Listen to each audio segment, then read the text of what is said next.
உடலே குடும்பம், உன் உடலே கோயில். உலகின் அனைத்து ரகசியமும் உன் உடலுக்குள்தான் உள்ளது. மந்திரம் தேடாதே, தந்திரம் நாடாதே, உன்னை உன் உடலுக்குள் தேடு. ஊர் ஊராகச் சுற்றாமல் உன் உடலைச் சுற்று. உத்தமன் என உன்னை ஊர் பாராட்டினாலும் உடல் உன்னை கைவிட்டால் பட்டம் பதவியெல்லாம் பிடி சாம்பலே. ஓடி ஓடி உழைத்து காவல் தெய்வமாய் நின்றாய் குடும்பத்துக்கு. ஆனால் உனக்கு காவல் தெய்வமாக உயிர்காக்கும் கடவுளாக இருப்பது உன் உடல் மட்டுமே. அகக்குடும்பமான உன் உடலை மறவாதே. உன் உள்குடும்பமும் உடலே.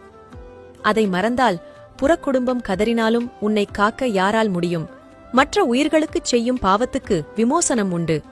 உன் உயிருக்கு சிறப்பு வரமான உடலுக்கே நீ செய்யும் பாவத்துக்கு விமோசனமே இல்லை.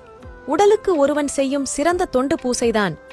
உடலுக்குள் உழைக்கும் உறுப்புகளை ஆராதிப்பது ஆலயம் தொழுவதினும் சாலச் சிறந்தது.